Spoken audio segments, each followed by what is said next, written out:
Mr. Freer, you're itching. Track one, on you go. Thank you very much, Mr. Havard. I do think the debate has quite rightly focused on animal welfare.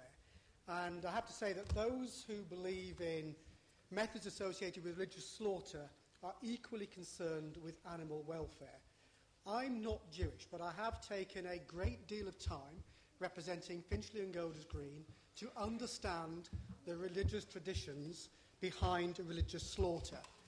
And any rabbi or any imam that will tell you that the welfare of the animal is paramount.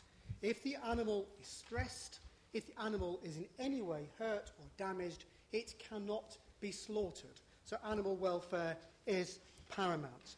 It's also important to remember the long and proud tradition we have to protect religious freedoms. And I don't believe that the two are incompatible. And we are here again, having debated very much the same issues that we debated in November. And so I do apologise. I want to repeat some of the points I've made before. And I do recognise that this debate has been prompted by 116,000 people signing the petition, calling for nonsense slaughter to be banned, and I believe that was started last April. But 10 days ago, a counter-petition was started, and that now stands at 124,000. And the point I'm making is the public are completely divided on this. There is not a common view in the outside world.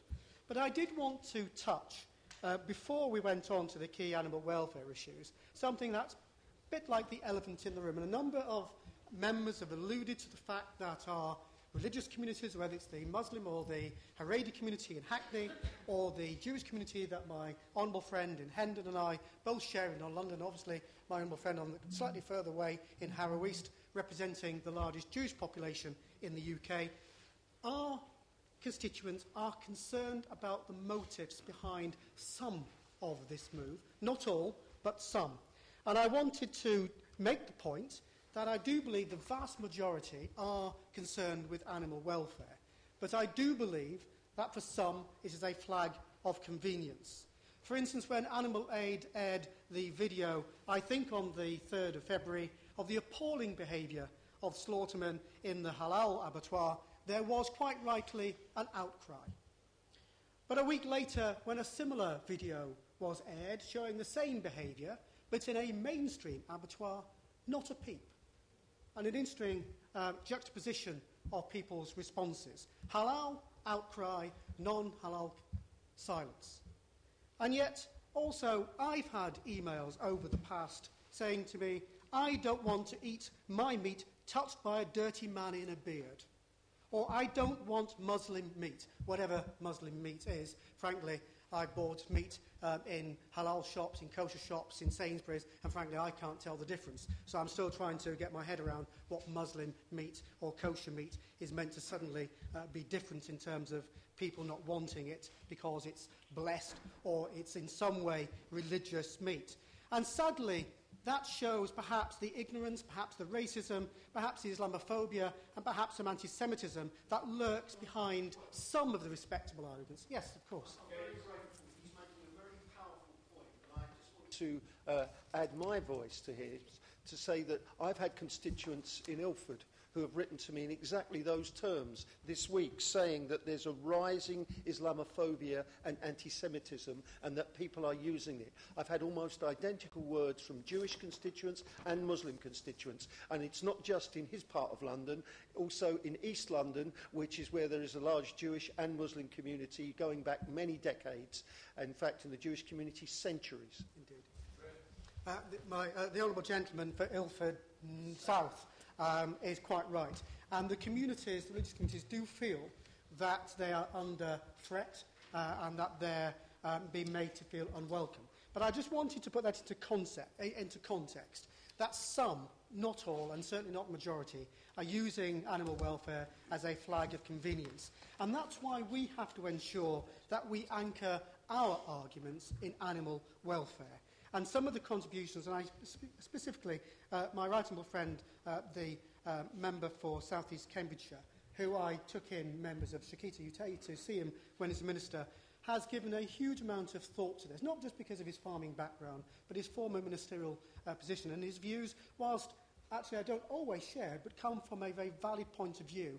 And some of the points he raised in terms of the post-stunning cut is something that I will seek advice on. I'm not a Talmudic scholar. I'm sure someone will have an answer, though I sometimes feel as I'm rapidly becoming one.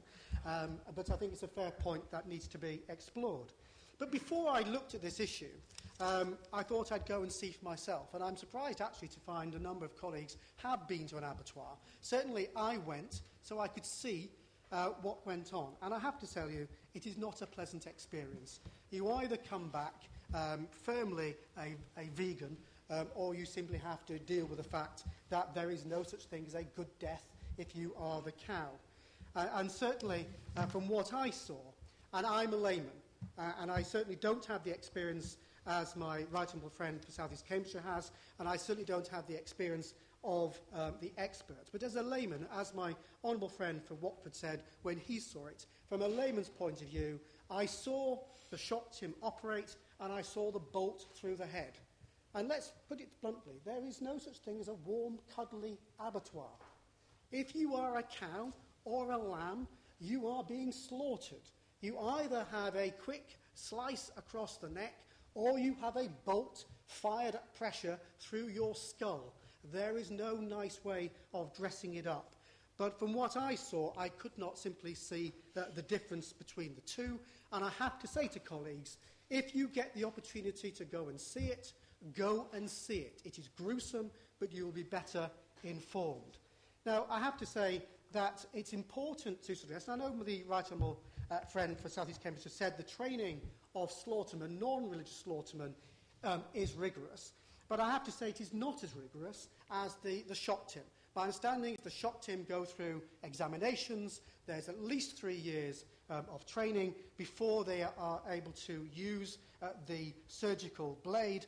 And I have to say, it sounds slightly frivolous, but if the shock tim is driving to the abattoir and is involved in a row with somebody, they are not allowed to practice. Not only does the animal have to be calm, centred and unharmed, the shock tim has to be peaceful and calm as well. A great deal of time and effort is put into ensuring that the process is as humane as possible. And if I could, and I'll try and wrap up, Mr. Harvard, I know we're running out of time, labelling.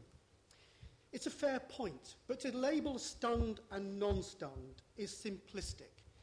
If you are going to be talking about animal welfare, then you have to say, this was stunned, this was gassed, this was electrified, this was bolt through the head. Oh, and by the way, this one had 3 bolts before we got it right. If you want to inform on animal welfare grounds, then inform. Because the danger is that all you label is kosher or halal, stunned or non-stunned, then it makes it about religion and not about animal welfare.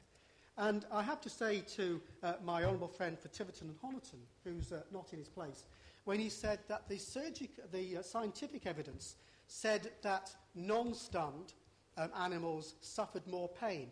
Well, that's actually in contradiction to his very own report of the All-Party Group of Beef and Lamb of November last year, which said the evidence about the pain suffered through a bolt, through the head, or through religious slaughter is inconclusive. And I have to say that my final 2 comments, Mr. Chairman, is 1% of the food chain is non-stunned. And we seem to be obsessing with that 1%, rather than obsessing about the poor practices that have been illustrated in the 99% of our slaughter. And my final comment, Mr. Chairman, is that all-party group report into beef and lamb said, it is to the benefit and pride of the United Kingdom that religious freedoms allow communities to eat meat prepared in accordance with their religion. And my view is that has been the consistent view of this House, and once again, I say we should leave it alone.